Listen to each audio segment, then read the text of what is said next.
Excellent! Hello there everyone, and welcome back once again to Paul's Hardware. This is my video on the ASUS ARES 2, which I don't have here. I had one here, I ran a bunch of benchmarks on it, and then I had to bring it back and return it. But I do have some stock footage, or some pictures I took of it while it was here, so I will be sharing those with you. And at the same time, for those of you who might not be familiar with what the ASUS ARES 2 actually is, apart from the couple videos we already have on our Newegg TV YouTube channel, I did want to share at least some of the specs to familiarize you guys with it. This is a dual GPU card, so it uses two AMD Radeon HD 7970 GHz edition GPUs, both on the same board. Everything is entirely custom designed by ASUS. They did a ton of work with this card. It has a custom water-cooled design. So you get a closed-loop water cooler attached to the card with a 120mm radiator. Here's a quick exploded view as well, so you can kind of see a little bit more of the construction. Again, full videos on this over on the Newegg TV channel, so I'm not going to take up too much time right here. But I did want to talk a little bit about the card for one thing, as well as kind of reply to some of the questions and comments that I got on some of our Newegg TV videos, because some of them were pretty interesting, and I at least wanted to provide a reply and some of my own personal thoughts and opinions on this card. The first and biggest point that people brought up was the cost, because it cost $1,500. It's a limited edition card. They only made 1,000 of them, and pretty much it's already sold out. So they're going to be really hard to get right now. So from a collector's edition kind of standpoint, I mean, you might see some value in that as far as it being worth more money. A lot of people were saying, well, why don't I just go ahead and buy three 7970s? You could do that. In fact, I might just be sharing some 7970 3-way Crossfire X benchmarks, but I'll get to that in a minute. And you could do that. So I guess the question here would be, do I see the value in this card? And I actually, as I was testing it, decided yes, I kind of do. I've never gone out and bought a card of this caliber myself personally. I'm lucky enough to have gotten to try one and test one. But when you take into account that you have custom picked 7970 GPUs that are pre-overclocked and that you can overclock even more, when you take into account that it's got the custom closed loop water cooler on it, because if you were going to water cool your video cards, especially with a custom loop, that's going to take some work and some additional money to buy all the different hardware that's needed for that. So that's another thing. So I kind of do see the value in it. Now, again, you could get more performance for the same amount of money by going triple Crossfire X or 3-way SLI or something like that. But for people who don't want to go all out like that, for people who don't want the cards to run super hot, because they did all of this within a 600-watt thermal envelope, and the highest temperature I saw on the GPUs on any of my tests, 64 degrees Celsius, and that's with the card being overclocked to 1225 on the GPU, and gosh, I forget right now, but I think something like 8,000 on the memory, which is a pretty good overclock. And I did that without too much tweaking and too much work, so I think anybody would be able to hit that with this card. So that said, I think there's two main reasons why ASUS goes down this road and makes these types of cards, because they've done it before with the Mars, with the ARES series. Hopefully they'll continue to do it in the future. And a couple different reasons. I think one is for publicity, because let's face it, if you have the fastest video card that's out there, people are going to talk about it. I'm talking about it. You guys are listening to me talk about it. Second reason, I think, is because they're actually getting some R&D with it. ASUS, I do not believe, and this is my personal speculation, but I do not think ASUS makes money on these cards. Even though they're very expensive, the amount of time and effort that goes into designing them is not equal to the number of them that they sell, because it's a limited edition. They're only making 1,000 of them. Whether you're talking about the PCB layout, whether you're talking about closed-loop water cooling on a video card, we've seen that before. Zotac had a water-cooled GTX 580 that I got to try out. But the way ASUS did it and the way they implemented it with a dual GPU card, I think was just pretty smart, and it turned out to be a really good product. So that's kind of my stance on the card. Look at it this way. If a year or two down the line, you start seeing like the kind of more basic high-end cards, the $400 to $500 cards, selling with a closed-loop water cooling option, wouldn't that be nice? Wouldn't you kind of go for that? Because the cards stay cooler, you can overclock them more, and I like the closed-loop water coolers because you can take the rad, you can bolt it on anywhere, it's really secure. Anyway, so let's go into the benchmarks. Yes. Now what I did here, because another big question on the videos was benchmarking and how I was comparing the cards, and people were saying, how could you take the ARES 2 and compare it to a GTX 680, stock GTX 680 by itself? That's not fair. And really, guys, I wasn't trying to say, look at these two cards, will the 680 beat the ARES 2? That's not my point. My point is that if I show you the ARES 2's score in 3D Mark 11, and I don't even know what the score is off the top of my head, but here's the score. If you don't have anything to compare that to, you can't say, well, what relative to what? So the 680 was there more to say, well, here's a 680, here's kind of the performance gap between them, which I hope is still valuable for you guys.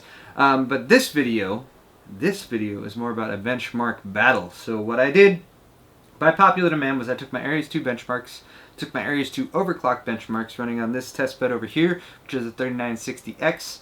On the overclock benchmarks, overclocked to 4.5 gigahertz, basic benchmarks running at stock speeds, and set it all up on that. And I tested it, yes, against 680s in SLI to give you guys a more fair performance championship challenge between these cards and a bit more like head-to-head combat. Now bear in mind, two 680s not going to cost as much as the ARES 2. And then I think with that we're about ready to go, but oh, actually here's another question from our fans. Okay, a couple other things I forgot. The GTX 690. I should put the ARES 2 against the GTX 690, but I don't have one. I got one so briefly before the 690 launched. I got to benchmark it then. Those were pre-launch drivers from like literally I think almost a year ago.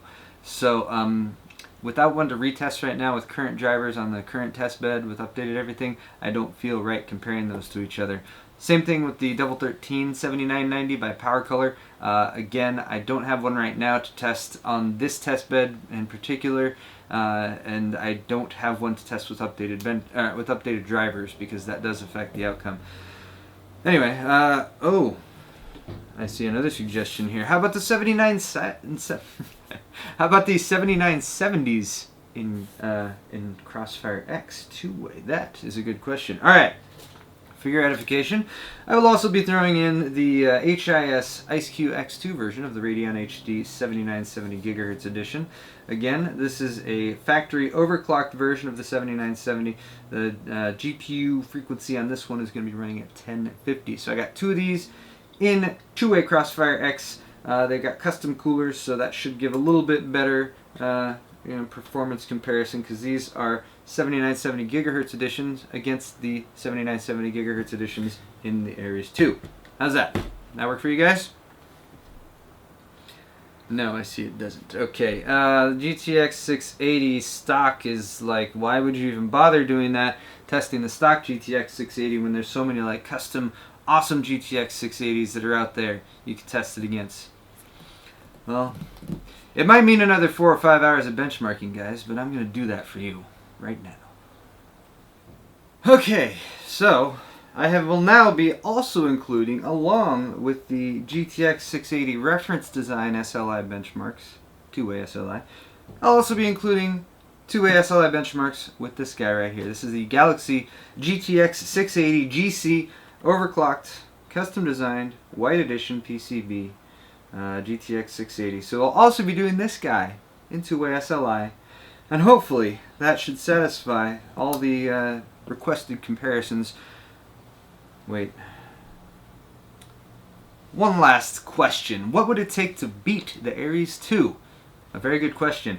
Now, I would show you guys some three-way benchmarks, but I do have some three-way benchmarks. Actually, I have three-way benchmarks with the HIS Radeon HD 7970 GHz edition IceQ X2.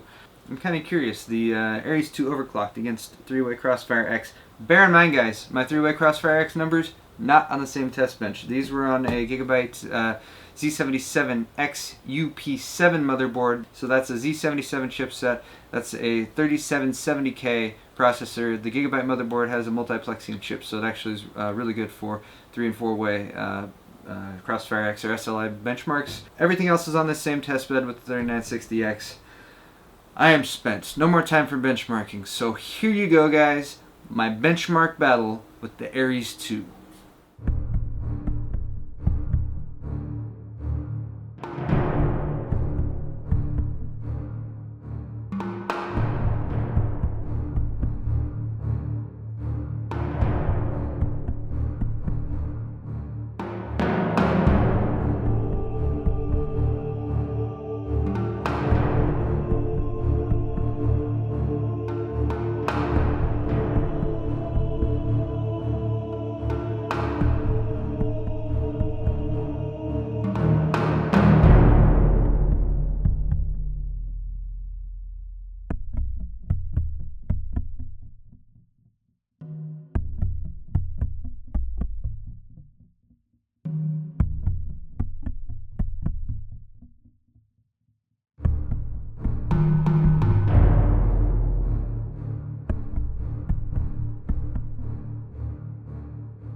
Alright, there you go. That was a lot of work condensed down into 20 or 30 seconds of benchmark footage. But hopefully, those charts and graphs are going to give you guys a better idea of who won what benchmarks. So just to sort of give my summation of what we just looked at, the ARES 2 performed really well. It was able to actually beat even like standard Crossfire X 7970 GHz editions in some of the tests, and actually when overclocked, beat in just about all the tests.